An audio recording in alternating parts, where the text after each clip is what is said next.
Assalamualaikum warahmatullahi wabarakatuh. Alhamdulillah alladzi an'amana bi ni'matil imani wal islam wa razaqana bi awfarin ni'am wa wa'adana bi awsa'il jinan. Asyhadu an la ilaha illallah wahdahu la syarikalah la ma'budu siwa wa asyhadu anna muhammadan abduhu wa rasuluh. Allahumma sholli wa sallim wa barik ala nabiyyika wa rasulika Muhammadin khatamil anbiya wal mursalin wa alihi wa sahbihi ajmain, amma ba'du. Hadirin Bapak Ibu jamaah pengajian rahimakumullah. Alhamdulillah, puji syukur saya haturkan kehadirat ilahi Rabbi atas limpahan rahmah hidayah serta maunahnya. Di pagi yang cerah ini kita ditakdirkan oleh Allah bisa berkumpul di tempat yang sangat bagus, sangat indah seperti ini. Semoga ridha Allah selalu menyertai hidup kita, dan semoga jerih payah kita diterima oleh Allah sebagai amal soleh yang bermanfaat untuk kehidupan kita di dunia, di alam barzakh hingga di akhirat nanti. Hadirin Bapak Ibu jamaah pengajian rahimakumullah. Di dalam Al-Quran surat At-Tur ayat 28 disebutkan innahu huwal barrur rahim. Sesungguhnya Allah zat yang sangat baik dan sangat welas asih. Sebagai bukti baiknya Allah, langit tempat kita berteduh Allah yang menciptakan, bumi tempat kita berpijak juga Allah yang menciptakan, kita hidup Allah yang menghidupkan. Segala macam kebutuhan kita di dalam hidup ini Allah pula yang menyediakan. Inilah bukti betapa baiknya Allah Tuhan kita. Ternyata kebaikan Allah tidak hanya berhenti sampai di situ. Allah pun zat yang betul-betul sangat baik. Sebagai bukti kebaikannya adalah Allah zat yang tidak terikat oleh hukum. Tidak ada manusia yang bisa membuat ketentuan hukum untuk dilaksanakan oleh Allah. Tidak ada. Namun Allah membuat hukum untuk dirinya sendiri. Inilah baiknya Allah. Beda dengan kita. Kita sebagai umat manusia adalah makhluk yang terikat oleh hukum, terikat dengan hukum, baik hukum agama maupun hukum negara, baik hukum yang tertulis maupun hukum yang tidak tertulis. Anak-anak main kelereng saja ada hukumnya, anak-anak main bentek ada hukumnya, mbak-mbak main dakon juga ada hukumnya. Kalau hukum itu tidak ditaati, maka akan dikucilkan oleh teman-temannya.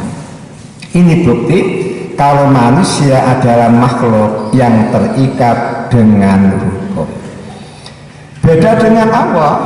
Kalau Allah itu tidak terikat oleh hukum dari siapapun, dan Allah punya hak fa'alun lima yurid, punya hak melakukan apapun yang dikehendaki. Ternyata Allah membuat hukum untuk dirinya sendiri. Di antara hukum yang dibuat oleh Allah untuk dirinya sendiri adalah di dalam sebuah hadis riwayat Imam Muslim bersumber dari sahabat Abu Dzar, Nabi Muhammad berkata, Allah Ta'ala berfirman, berarti hadis qudsi. Apa firman Allah? Inni haramtu zulma ala nafsi faja'altuhu bainakum muharraman fala tadzalamu. Kata Allah, wahai hambaku, sesungguhnya aku mengharamkan melakukan kezaliman terhadap diriku sendiri. Allah mengharamkan berlaku zalim terhadap dirinya sendiri, sehingga Allah tidak akan pernah melakukan kezaliman. Dan hal ini dikuatkan oleh beberapa ayat di dalam Al-Quran, sehingga kalau panjenengan buka Al-Quran, panjenengan tahu wa ma ana bidzalamin lil abid, tidaklah saya berlaku zalim terhadap hamba-hamba. Dipertegas lagi wa ma rabbuka bidzalamin lil abid, tidaklah Tuhanmu melakukan tindak kezaliman terhadap manusia.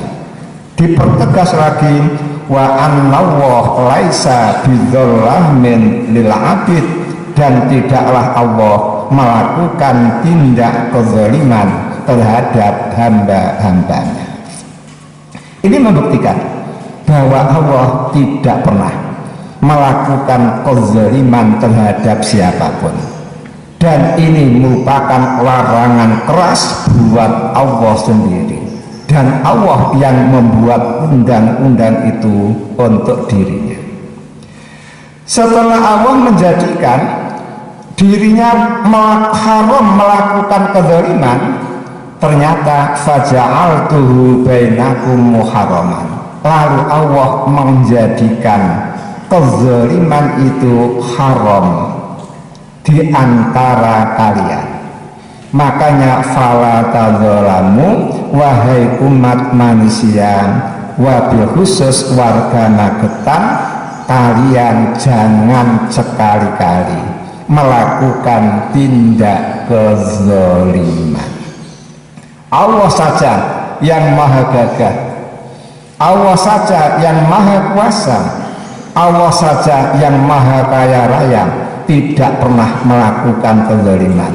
Masa panjenengan sebagai hamba yang bila dibanding dengan makhluk-makhluk Allah yang lain jauh lebih kecil, matahari besar, bintang besar, semuanya tunduk patuh kepada Allah Ta'ala, masa kita seperti ini tidak patuh?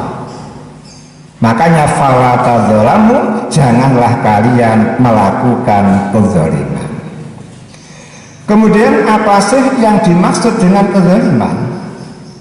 Ternyata menurut agama kita, zalim itu adalah menempatkan sesuatu tidak pada tempatnya. Menempatkan sesuatu tidak pada tempatnya, itu zalim. Kebalikan dari adil. Kalau adil menempatkan sesuatu pada tempatnya. Allah sebagai ma'bud, zat yang disembah. Kalau ada orang kok menyembah kepada Allah, berarti dia bertindak adil. Akan tetapi kalau ada orang menyembah berhala, berarti dia zalim. Mengapa? Karena berhala bukan Tuhan, yang Tuhan adalah Allah, sesuai dengan ikrar kita asyhadu alla ilaha illallah. Berarti siapapun yang mengaku Islam ternyata menyembah berhala, menyembah patung, berarti dia melakukan kezaliman. Itu contoh kecil, silahkan dikembangkan sendiri. Kemudian kalau panjenengan perhatikan Al-Quran, perhatikan Al-Hadis, maka kezaliman itu terbagi menjadi 3. Pertama, zulmun la yughfaru, kezaliman yang tidak akan diampuni oleh Allah, tidak akan diampuni. Inilah zulmun nas ala Allah, kezaliman manusia terhadap Allah Ta'ala. Sehingga kalau ada manusia berlaku zalim kepada Allah, maka kezaliman dia ini tidak akan diampuni oleh Allah. Mengapa demikian? Wong Allah saja tidak pernah berlaku zalim kepada manusia, bisa-bisanya manusia berlaku zalim terhadap Allah. Itu kan luar biasa metalnya, luar biasa nakalnya. Makanya kezaliman manusia terhadap Allah la yughfar, tidak akan diampuni. Mengapa demikian? Kata Al-Quran, inna syirka la zulmun adzim, sesungguhnya melakukan kesyirikan itu sama saja dengan melakukan kezaliman yang sangat besar. Saking besarnya kezaliman syirik sampai disebutkan oleh ayat lain, innallaha la yaghfiru ayyushraka bihi wa yaghfiru ma duna dzalika liman yasha. Sesungguhnya Allah tidak mengampuni dosa-dosa syirik. Titik apa koma, Pak? Sesungguhnya Allah tidak akan mengampuni dosa syirik. Kira-kira titik apa koma? Ya, jawabannya Pak, Allah tidak akan mengampuni dosa syirik kalau dibawa sampai mati. Kalau dibawa sampai mati. Akan tetapi kalau sebelum meninggal dunia dia sudah insaf, sadar, berhenti dari kesyirikannya, kemudian masuk Islam, kemudian melaksanakan Islam dengan baik sampai wafat, maka surgalah tempat dia. Kesyirikan-kesyirikan masa lampau dimaafkan oleh Allah. Lihat Umar bin Khattab, sebelum masuk Islam, Masya Allah betapa syiriknya Umar. Bahkan lebih dari itu, dia menyembah patung, menyembah berhala, kemudian pergi kemana-mana pun membawa berhalanya. Berhala yang di rumah ada sendiri, berhala yang dibawa pergi dalam perjalanan ada sendiri, berhala yang dibawa pergi itu adalah berhala yang terbuat dari tepung. Begitu dia kelaparan, Tuhannya diciak sendiri, Pak, dimakan sendiri. Itu kan kejahatan yang paling jahat itu. Tuhan disembah, pada suatu saat Tuhannya dikerokoti. Berarti kan kezaliman yang luar biasa. Ternyata setelah dia dapat hidayah, berhenti dari kesyirikannya, kemudian masuk Islam, kemudian berislam dengan baik, nyatanya masih hidup di dunia. Sudah dinyatakan oleh Nabi Muhammad min ashabil jannah, termasuk penghuni-penghuni surga. Itu bukti. Jadi kata-kata innallaha la yaghfiru ayyushraka bihi, sesungguhnya Allah tidak akan mengampuni dosa syirik, itu apabila dibawa sampai mati. Namun kalau belum wafat sudah dihentikan kesyirikannya, kemudian ikut Islam dan bagus keislamannya, maka dosa-dosa masa lampau diampuni oleh Allah, kemudian dibuka lembaran baru. Setelah dia masuk Islam, langsung amal-amal baiknya semua dicatat oleh malaikat Raqib Atid, dan itu yang akan mengantarkan dia ke dalam surga. Wa yaghfiru ma duna dzalika liman yasha, namun Allah akan mengampuni dosa-dosa selain syirik. Itu pun liman yasha, untuk orang yang dikehendaki. Berarti ada dosa syirik tanpa tobat diampuni oleh Allah, namun ada pula dosa selain syirik yang tidak diampuni oleh Allah, sehingga Allah mengatakan wa yaghfiru ma duna dzalika liman yasha. Siapa yang dikehendaki, maka dosa-dosa selain syirik diampuni oleh Allah tanpa tobat, namun ada pula dosa selain syirik yang tidak diampuni oleh Allah, mungkin karena sebab yang lain, mungkin karena terlalu besar dan terlalu banyak. Itu macam pertama. Kemudian macam yang kedua, zulmun yunfaru, kezaliman yang bisa diampuni oleh Allah. Inilah kezaliman manusia terhadap diri sendiri. Kezaliman manusia terhadap diri sendiri ini mudah untuk diampuni oleh Allah. Sudah ngerti minuman khamr itu dilarang oleh agama, sudah mengerti kalau khamr itu berbahaya, ternyata masih diminum sampai dia sakit. Karena tiap hari menghabiskan 7 botol, tiap hari 7 botol, akhirnya jantungnya pecah, bolong. Karena jantungnya bolong, lalu meninggal dunia.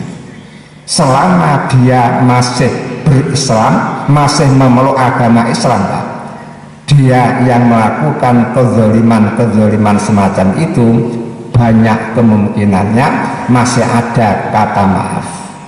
Sehingga Nabi Muhammad mengatakan di dalam menjelaskan firman Allah, siapa yang datang kepadaku membawa kesalahan sepenuh bumi, namun kesalahan itu tidak ada dosa syiriknya, maka aku akan datang menemui dia dengan membawa pengampunan sepenuh bumi.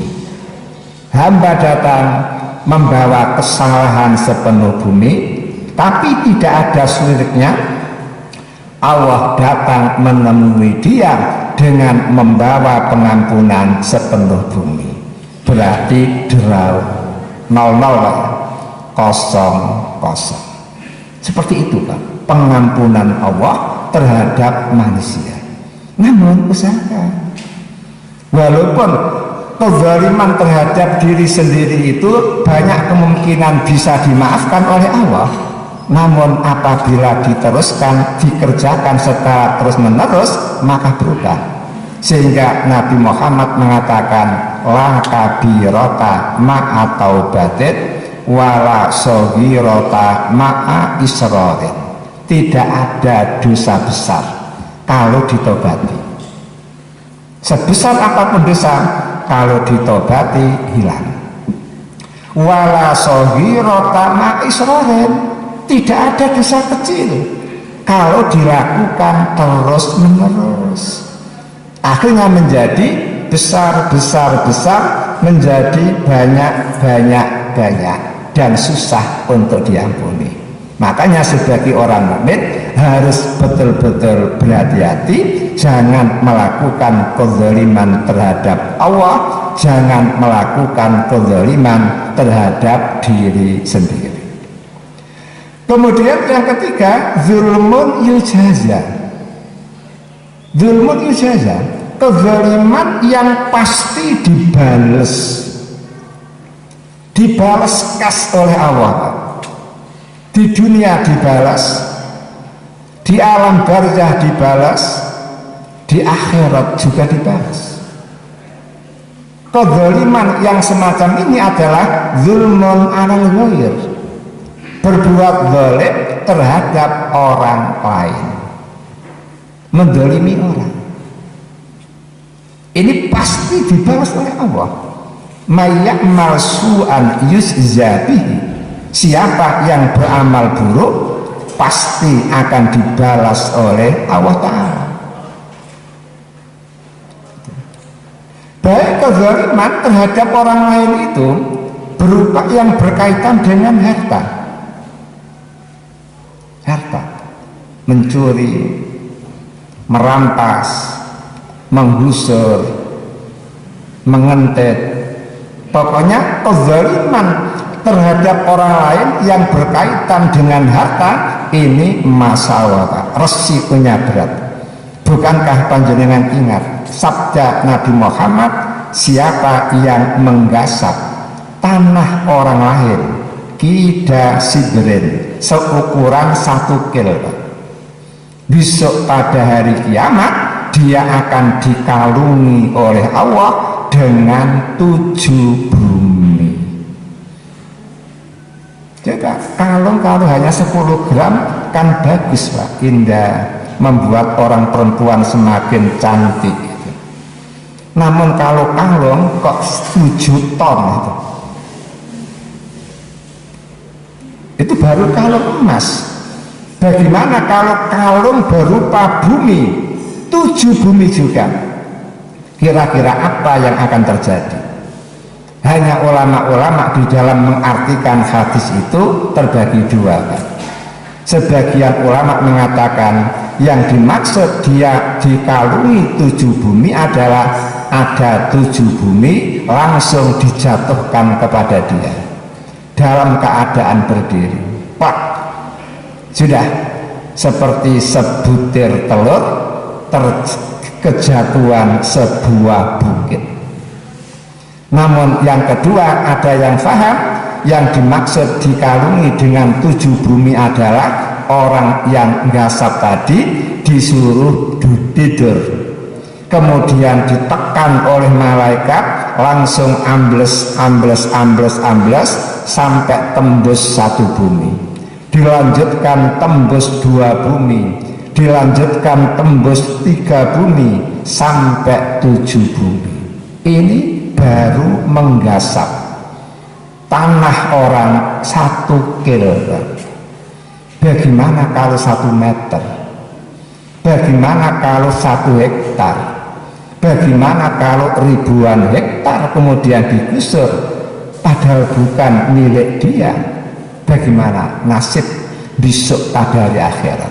Inilah kezaliman yujazan yang pasti akan dibalas oleh Allah. Kemudian kezaliman seseorang terhadap orang lain itu kadang-kadang berkaitan dengan a'rad, harga diri, memfitnah, mengadu domba, dan lain sebagainya, yang sekarang ini semarak di media sosial yang luar biasa, sehingga berapa banyak orang-orang yang mencela, mencaci maki, bahkan sampai memfitnah kepada orang lain, itu merupakan kezaliman yujazan yang pasti akan dibalas oleh Allah. Makanya panjenengan sebagai orang mukmin diwanti-wanti oleh Allah, fala tadzalamu, janganlah kalian saling melakukan kezaliman, dan panjenengan jangan ikut-ikutan suka mencela orang seperti yang ada di medsos itu. Karena apa? Kelihatannya sepele, namun besok pada hari akhirat resikonya luar biasa. Bukankah panjenengan masih ingat hadis Nabi yang menjelaskan besok pada hari kiamat ada orang datang menghadap Allah pundak kanan memikul pahala yang banyak sekali, besar sekali, namun pundak kiri memikul dosa. Setelah dihisab oleh Allah, ternyata banyak orang yang datang menghadap Allah lalu mengatakan, ya Allah, orang ini dulu pernah menipu saya. Ada lagi yang datang mengatakan, ya Allah, orang ini dulu pernah memfitnah saya. Ada lagi yang datang, ya Allah, orang ini dulu pernah menyakiti saya, memukuli saya. Akhirnya apa? Diselesaikan oleh Allah.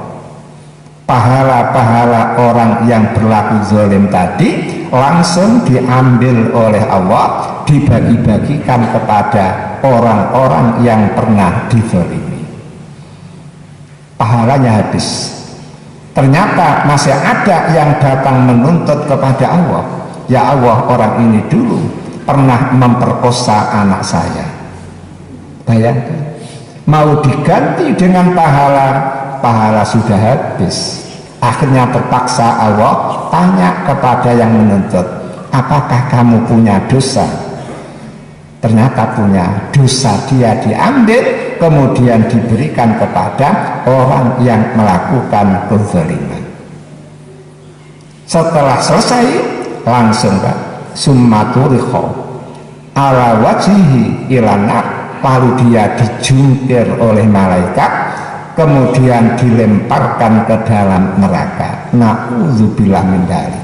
Berarti dia bukan orang kafir, orang Islam yang sholatnya banyak, puasanya banyak, ibadahnya banyak, namun dia suka melakukan kezaliman terhadap orang lain. Akhirnya bangkrut, sehingga Nabi memberi nama al-muflisu, orang yang betul-betul bangkrut, orang yang betul-betul fairid. Tentunya kita tidak mau seperti itu. Hadirin yang berbahagia, kemudian setelah kita tahu Pak, pengertian zalim dan macam-macam kezaliman, sekarang mari kita kaji bahaya-bahaya kezaliman. Orang yang melakukan tindak kezaliman, baik zalim terhadap Allah maupun zalim terhadap diri sendiri atau zalim terhadap orang lain, ini ada bahayanya Pak. Dampak negatifnya banyak sekali. Al-Quran menerangkan, wallahu la yuhibbuz zalimin. Allah tidak cinta kepada orang-orang yang melakukan kezaliman. Mafhum mukhalafahnya, Allah benci kepada orang-orang yang melakukan kezaliman. Dah bayangkan, kalau Allah benci kepada seseorang, apa yang terjadi? Malaikat pasti dipanggil oleh Allah. Hei Jibril, kemarilah. Jibril pun datang. Lalu Allah mengatakan, wahai Jibril, hari ini, jam ini, detik ini, aku benci kepada hambaku yang bernama ABC. Maka bencilah dia. Jibril pun membencinya. Kalau Jibril sudah membenci, maka semua malaikat yang ada di langit ke-7, di langit ke-6, di langit ke-5, sampai di langit yang paling bawah Pak, dikumpulkan oleh malaikat Jibril, diberitahu. Kata malaikat Jibril, wahai para malaikat, hari ini Allah benci kepada hambanya yang bernama ABC, maka bencilah mereka. Akhirnya semua malaikat yang ada di atas membenci kepada dia. Akhirnya kebencian Allah, kebencian Jibril, kebencian para malaikat turun ke bumi, mempengaruhi orang yang dibencinya, sehingga dia hidup menderita, selalu bertengkar sama istrinya, selalu bertengkar sama anaknya, damai dengan istri, damai dengan anak, jadi bertengkar dengan saudaranya, royok-royokan warisan. selesai bertengkar dengan saudaranya, bertengkar lagi dengan teman sekantornya, selesai bertengkar dengan tetangganya. Begitu terus kan? Itu loh orang yang dibenci oleh Allah. Beda dengan orang yang dicintai. Masa Allah hidupnya bisa tenang, kumpul dengan keluarga enjoy saja, kumpul dengan teman juga baik-baik saja, kumpul dengan tetangga pun baik-baik saja, tidak ada masalah. Karena apa? Ridho Allah menyertai dia, sementara mereka murka Allah menyertai dia. Inilah dampak dari berlaku zalim. Kemudian yang kedua, wallahu la yahdil qaumaz zalimin. Allah tidak akan memberi hidayah kepada orang-orang yang melakukan kezaliman. Kalau orang hidup tanpa diberi hidayah oleh Allah, Pak, maka dia akan hidup di dalam kesesatan. Semakin lama hidup di dunia, semakin jauh ketersesatannya. Setelah umur habis, dia akan jauh dari Allah, jauh dari surga, dekat dengan neraka. Na'udzubillah min dzalik. Resikonya luar biasa. Itu bisa di akhirat. Baru di dunia saja, Pak, orang yang melakukan kezaliman itu punya resiko. Di dalam Al-Quran diterangkan, walau taro idz zalimuna fi ghamaratil maut wal malaikatu basitu aydihim akhriju anfusakum. Orang yang melakukan tindak kezaliman, Pak, ketika mau meninggal dunia, malaikat-malaikat datang, Pak. Rata-rata mata malaikat itu memancarkan api.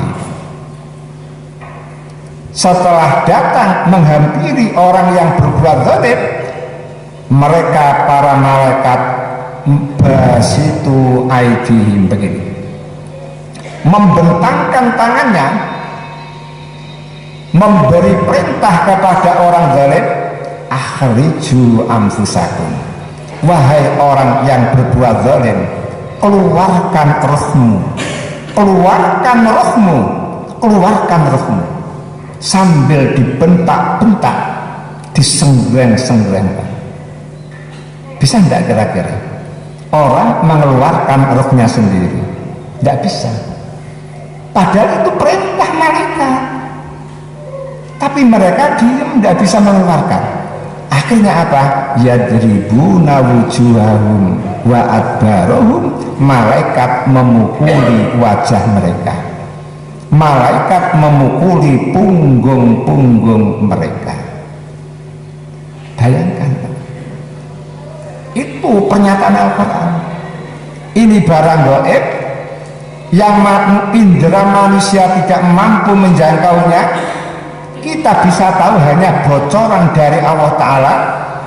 Makanya kadang-kadang ada orang ngomong, Pak, tetangga saya jual.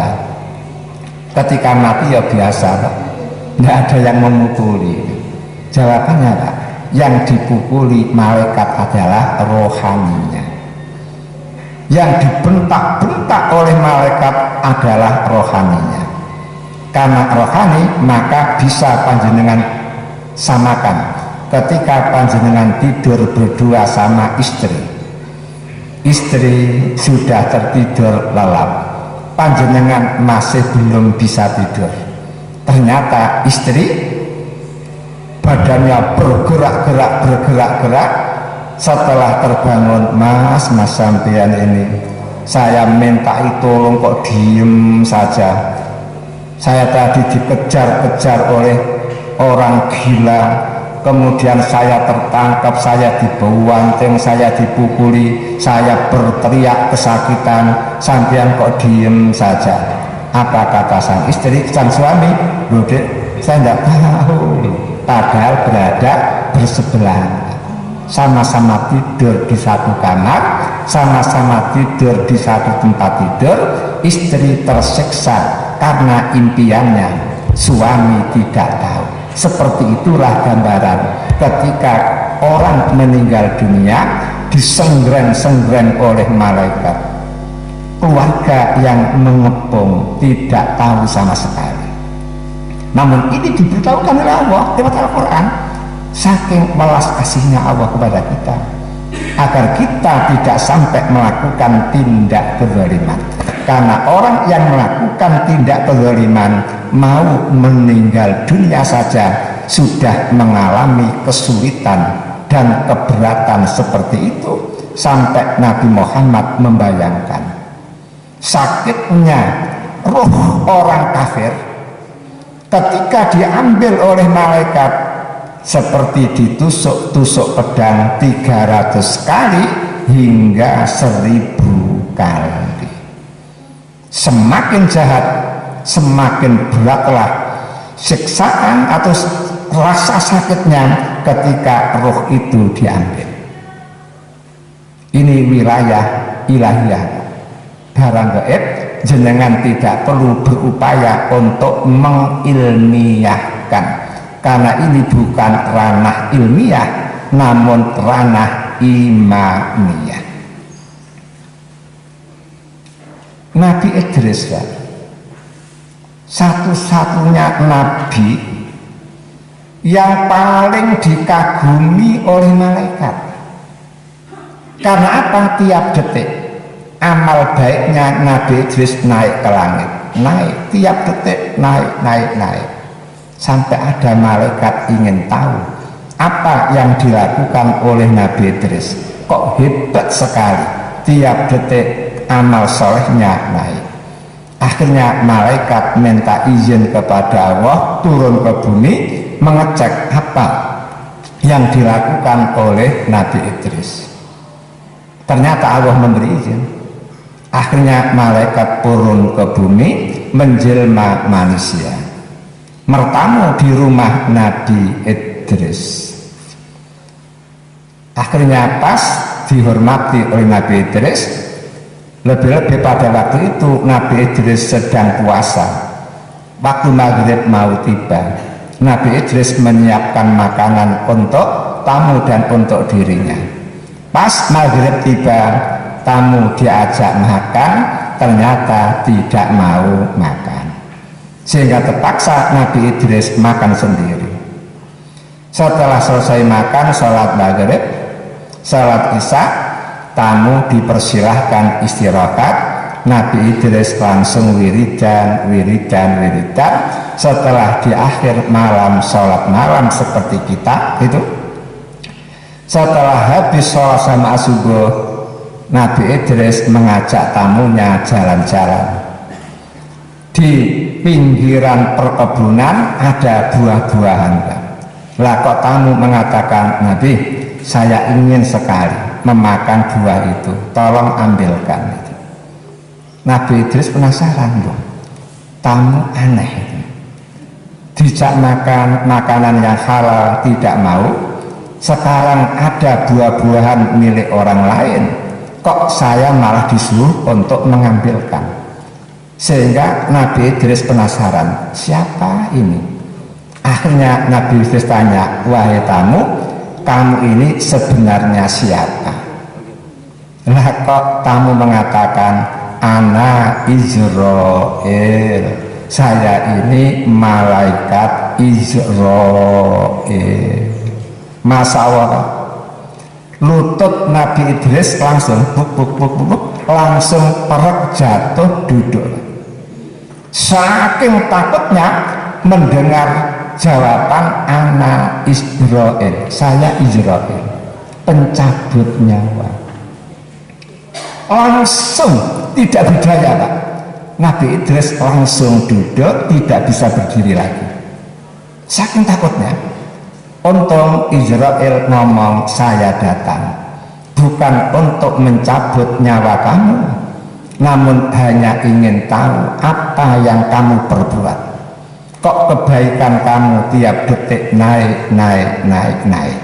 Masya Allah, Nabi Idris langsung bisa berdiri, Pak. Hilang samuratnya, Pak. Mumpung ketemu, kata Idris, Israel, mumpung ketemu, tolong cabutlah roh saya. Saya ingin mengetahui bagaimana sih rasanya roh ketika diambil. Kalau sakit, agar saya bisa lebih meningkatkan amal baik, tidak melakukan kezaliman sama sekali. Namun setelah cabut, tolong dimasukkan kembali dan saya bisa meneruskan dakwah saya. Bagaimana Israel, Pak? Israel langsung SMS dulu kepada Allah, Pak. Karena malaikat nggak boleh nyelonong, Pak. Beda dengan jenengan, Pak, ya, kadang-kadang nyelonong gitu. Kalau malaikat nggak boleh, Pak, disiplin. Yaf'aluna la ya'sunallah ma amarahum wa yaf'aluna ma yu'marun. Itu malaikat SMS pada Allah. Setelah Allah memberi izin, barulah Israel mengambil roh Nabi Idris dengan pelan-pelan. Setelah terlepas, mati sejenak, lalu dimasukkan lagi. Setelah dimasukkan lagi, Nabi Idris hidup seperti ini lagi, lalu ditanya oleh Israel, wahai Idris, bagaimana dzauqul mauti, rasa kematian itu? Lah kok dia mengatakan astagfirullah Israel, sakitnya roh saya ketika engkau ambil persis seperti sakitnya kambing hidup dilulangi. Kambing hidup dilulangi, Pak. Tahu ya, dikuliti. Kambing hidup lalu dikuliti. Seperti itu. Bayangkan. Padahal itu baru uji coba itu. Uji coba. Makanya kalau panjenengan kok tidak hati-hati, berat. Makanya hidup itu harus beramal baik saja, tinggalkan kezaliman-kezaliman. Zalim kepada Allah harus ditinggalkan, zalim terhadap diri sendiri ditinggalkan, zalim terhadap orang lain apatah lagi. Insya Allah kalau kezaliman itu sedikit atau tidak ada, yang ada hanya amal soleh. Ketika diambil roh kita oleh malaikat, maka sakitnya, kata Nabi, seperti orang mengambil duri di dalam daging. Tahu Pak ya? Jenengan jalan-jalan tertusuk duri, kemudian patah di dalam, kemudian panjenengan cungkili pakai jarum, pernah? Lah seperti itulah sakitnya roh ketika diambil buat orang soleh yang amalnya baik-baik saja, tidak melakukan kezaliman, kecuali Nabi, Pak. Kalau Nabi Muhammad memang dibikin sakit ketika nazar, karena apa? Balasannya berlipat ganda. Semakin berat penderitaan yang dialami oleh Nabi Muhammad, semakin luar biasa imbalan-imbalan Allah yang diberikan kepadanya. Inilah bahaya dari kezaliman. Hadirin yang berbahagia, setelah panjenengan tahu bahwa kezaliman adalah larangan agama dan bahaya dari kezaliman seperti itu tadi, maka kita insya Allah bisa mengendalikan diri sehingga kita tidak akan melakukan kezaliman. Namun sayang, sejuta sayang, setelah panjenengan tidak melakukan kezaliman terhadap orang lain, tahu-tahu lah kok panjenengan malah dizolimi. Pernah Pak jenengan dizolimi? Sudah berupaya jangan sampai melakukan tindak kezaliman, lah kok malah panjenengan dizolimi orang lain. Lah kalau seperti ini kasusnya Pak, Islam memberi solusi. Apa solusi yang ditawarkan oleh Islam? Kalau bapak-bapak, ibu-ibu dizalimi oleh orang, maka bapak-bapak, ibu-ibu dibolehkan untuk membalas, tapi sama. Dicela satu kali, balasnya pun mencela satu kali. dihina 1 kali, balasnya pun harus menghina 1 kali. Hal itu ditulis oleh Allah dalam surat Asy-Syura ayat 40. Wa jazaa'u sayyi'atin sayyi'atun misluha. Balasan keburukan adalah keburukan yang sama. Sama, Pak. Jadi disalahi 1 kali, balasnya ya 1 kali. Jangan melebihi. Kalau melebihi haram. Sehingga di dalam surat Al-Baqarah terangkan wala ta'tadu innallaha la yuhibbul mu'tadin. Janganlah kamu melampaui batas, karena Allah tidak cinta kepada orang-orang yang melakukan pelampuan batas. 1 yang mati, 1 kampung dihabisin. Itu bukan sifat orang mukmin, namun itu sifat orang-orang zalim, orang-orang jahat. Ini solusi pertama. Kemudian solusi yang kedua, Pak, kalau kita sudah berupaya dengan sungguh-sungguh untuk tidak mendolimi orang lain, tahu-tahu kita malah dizalimi, maka panjenengan boleh doa bisai dungo elek, dungo elek untuk litakhiri zulmihi, untuk mengakhiri kezaliman dia. Kalau dongo elek saja boleh, Pak, ya, apatah lagi dongo bagus. Kalau Nabi Muhammad dizalimi malah mendoakan bagus. Namun Islam membolehkan orang yang dizalimi untuk berdoa jelek kepada orang yang mendolimi. Kasus, Pak, ketika Umar bin Khattab menjadi khalifah, ada seorang gubernur Kufah yang bernama Sa'ad bin Abi Waqqas dipecat oleh Khalifah Umar gara-gara masyarakatnya gaduh, masyarakatnya rame memperolokkan gubernur Sa'ad bin Abi Waqqas. Akhirnya dipanggil. Kemudian Umar menyatakan, mulai hari ini Anda ku pecat dari jabatan Anda. Gubernur Sa'ad penasaran, tanya, wahai khalifah, kira-kira apa ya salah saya itu? Kemudian dijelaskan oleh Khalifah Umar. Ternyata penjelasan Khalifah Umar itu tidak sesuai dengan kenyataan yang ada pada dirinya. Namun tetap dipecat. Karena apa? Membuat gaduh rakyatnya itu. Akhirnya Sa'ad secara diam-diam mengusut siapa kira-kira biang keroknya. Kok sampai menghembuskan fitnah semacam itu? Dari masjid ke masjid terus dilacak, ketemu, Pak. Yang memfitnah adalah Abu Sa'dah. Setelah Gubernur Sa'ad ngerti bahwa yang membuat fitnah sampai masyarakat Kufah menjadi kacau balau adalah Abu Sa'dah, maka Gubernur Sa'ad berdoa kepada Allah di hadapan orang banyak. Apa doanya? Ya Allah, atil umroh, panjangkanlah umur dia. Senang, Pak, ya?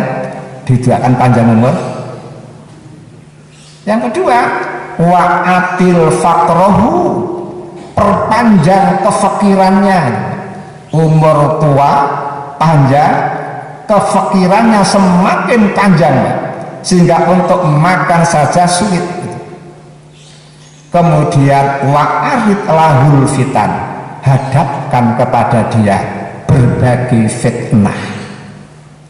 3 itu, Pak, yang didoakan oleh Gubernur Sa'ad untuk Abu Sa'dah.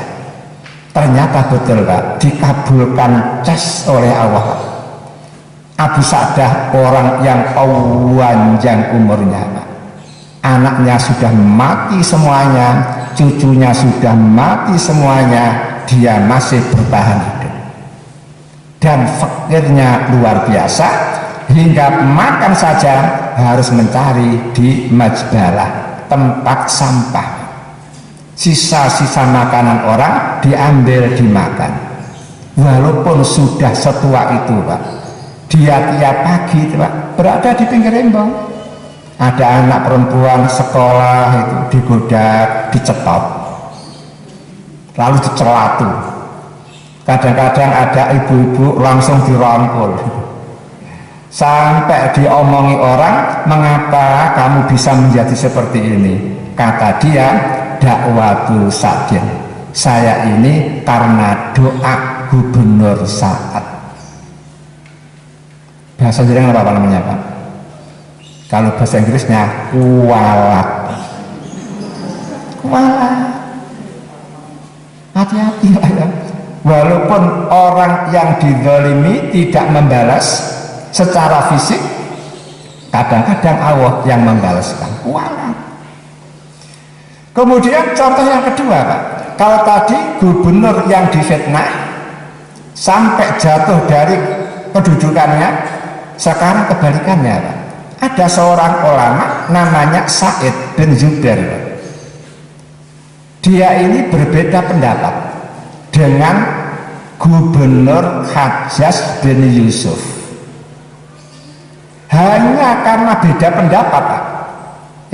Lah kok Sa'id bin Zubair ditangkap oleh Gubernur Hajjaj, kemudian dipenggal lehernya, Pak, di hadapan jamaah.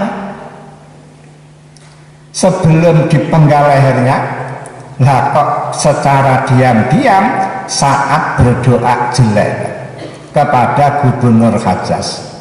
Kalau istilah gulam, Allahumma kfinihim bima syi'ta, ya Allah, tolong balaskan saya. Hanya itu.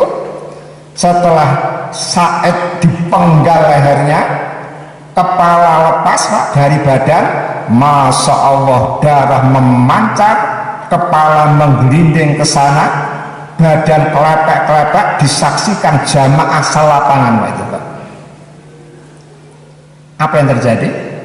Dibalas cash oleh Allah, Pak. Doa Sa'id bin Zubair dikabulkan langsung. Langsung Gubernur Hajjaj mengalami tekanan batin, sehingga dia berteriak terus, Pak, menyebut-nyebut Sa'id, Sa'id, Sa'id. Bengok-bengok lari terus, Pak, kesana kemari, dikejar oleh keluarganya, ditangkap, kemudian didudukkan, lari lagi dengan bengok-bengok. Sudah, semua keluarga menjaganya tidak mampu, dipanggilkan dokter manapun tidak mampu menyelesaikan, karena yang sakit bukan badannya, yang sakit bukan jiwanya, namun itu adalah hukuman dari Allah. Akhirnya jatuh sakit, ketika sakral maut ditalkin oleh muftinya, Pak, ketua majelis ulamanya, Pak, menyebut la ilaha illallah, tidak mampu. Yang terucap dari lidahnya hanya Sa'id, Sa'id, Sa'id. Akhirnya dia pun mati dalam menyebut Sa'id, Sa'id. Bahasa jenengan apa, Pak? Kuwalat. Kuwalat. Kenapa? Mana mungkin Sa'id bisa melawan gubernur? Kan tidak mungkin. Ternyata ada yang sebagai al-guljonya. Siapa itu? Allah Ta'ala. Makanya peristiwa ini pun perlu panjenengan jadikan iktibar, pelajaran, Pak. Jangan sekali-kali berlaku zalim.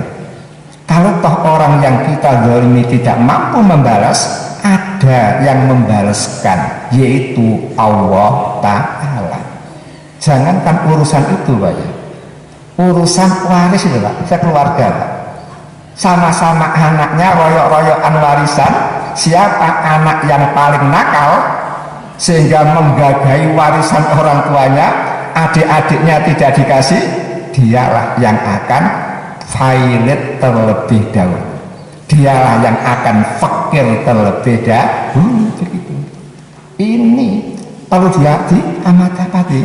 Makanya Nabi ngomong, ittaqi dakwatal madlum, wahai orang Islam, waspadalah terhadap doa orang yang dianiaya. Mengapa waspada? Karena doa orang yang dianiaya itu tembus langsung kepada Allah, tidak ada hijab yang menghalang-halangi, berarti mustajab. Kemudian solusi ketiga, Pak, yang ditawarkan oleh Islam adalah al-afu, memaafkan, Pak. Sehingga kalau panjenengan dizalimi orang, maafkan aja, tidak usah membalas. Karena membalas walaupun dibolehkan kan harus sama.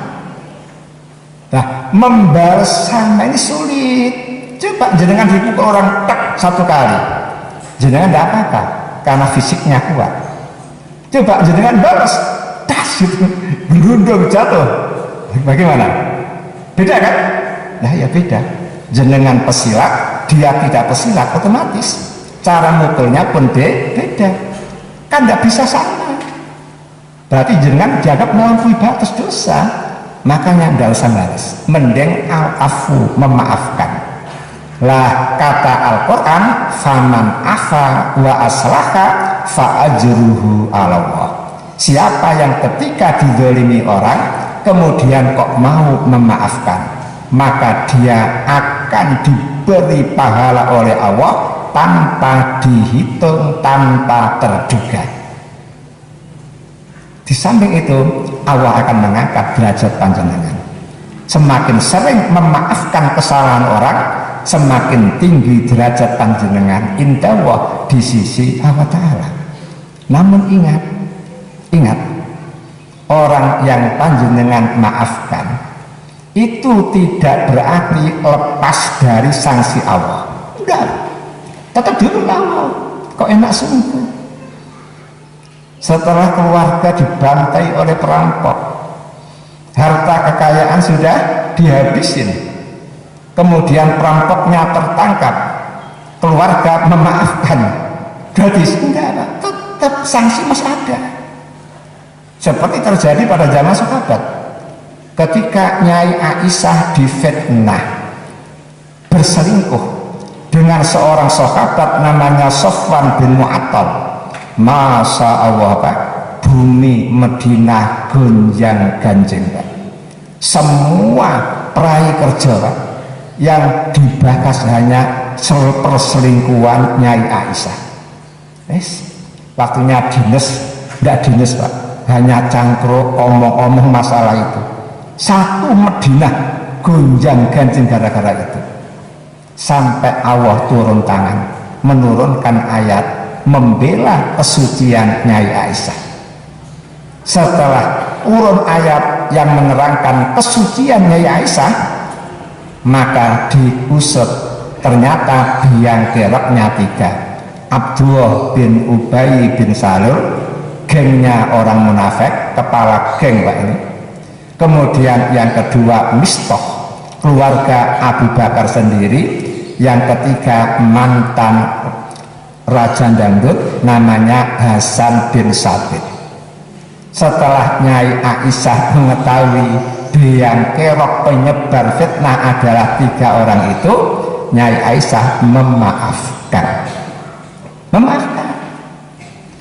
Walaupun sudah dimaafkan oleh Aisyah, sehingga antara Aisyah dengan pemfitnah itu selesai, namun urusan dengan Allah belum selesai. Apa itu? Pada saat itu, Pak, langsung Hasan bin Sabit mengalami kebutaan. Usia masih muda, Pak, sudah buta, Pak. Bayangkan, ngerti buta, Pak, ya? Ngerti buta? Nah, ya. Sudah tidak bisa ngantor lagi, Pak. Tidak bisa dinas lagi, tidak bisa kerja lagi, Pak. Istrinya bagaimana? Kasihan? Enggak, malah jengkel, malah ngolok-ngolok suaminya gara-gara sampean begini. Anak-anaknya pun malu punya orang tua seperti itu. di keluarga dia dikucilkan, di masyarakat dia dikucilkan, dia pun dihukum buta oleh Allah Ta'ala. Ini loh Pak yang perlu diwaspadai. Sehingga kata kunci kita, jangan melakukan kezaliman. Titik. Itu solusi yang ditawarkan oleh Islam. Kemudian yang terakhir, mauqifuna, apa sikap kita? Sikap kita di dalam menghadapi kezaliman ini, maka pertama yang harus panjenengan pegang adalah panjenengan harus berniat sungguh-sungguh untuk tidak melakukan kezaliman dengan siapapun. Yang kedua, jangan mendukung orang yang melakukan tindak kezaliman. Mengapa mendukung tidak boleh? Al-Quran surat Hud mengatakan, wala tarkanu ilal ladzina zalamu fatamassakumun nar. Wahai orang Islam, kamu jangan mendukung tindakan-tindakan kezaliman. Jangan membackup tindakan-tindakan kezaliman. Mengapa tidak boleh? Fatamassakumun nar. Kalau kamu sampai mendukung tindakan kezaliman, kalau kamu sampai memihak, membackup kepada kezaliman, kamu pun akan tersentuh oleh api neraka. Hanya melindungi saja, sama hukumannya, tersentuh oleh api neraka. Kemudian yang ketiga, sikap yang harus kita ambil adalah jangan berteman akrab dengan mereka. Kenal ya kenal, taruh sapa ya taruh sapa, namun jangan terus bersama-sama mereka. Bahaya. Karena apa? Bagaimana kalau Allah mendatangkan siksaan untuk dia karena panjenengan ada di situ? Kira-kira kenapa tidak? Kena kan? Kena. Makanya ada peribahasa mengatakan, idza kunta fi qaumin fasahib khiyarahum wa la tashabil arda faturda ma'arrati. Bila Anda berada di satu komunitas, maka berteman akrab sajalah dengan orang-orang yang baik-baik, dan jangan sekali-kali berteman akrab dengan penjahat, karena nanti kamu akan terkena imbasnya. Kemudian sikap kita yang terakhir, kita harus memperbanyak doa kepada Allah agar dihindarkan oleh Allah dari kejahatan orang-orang zalim, seperti Nabi Musa, Rabbi najini minal qaumiz zalimin, Rabbi najini minal qaumiz zalimin. Ya Allah, tolong selamatkan aku dari kaum-kaum yang zalim itu. Gara-gara doa itu terus dikumandangkan oleh Nabi Musa, kejahatan Fir'aun yang begitu jahatnya tidak sampai menembus diri Nabi Musa, sehingga Nabi Musa tidak pernah memperoleh kezaliman dari Fir'aun. Disiksa tidak pernah, dipukul tidak pernah. Karena apa? Doa yang selalu dikumandangkan kepada Allah. Hadirin yang berbahagia, itulah kajian yang bisa saya sampaikan. Ada kurang lebihnya mohon dimaafkan. Wal afu minkum. Assalamualaikum warahmatullahi wabarakatuh.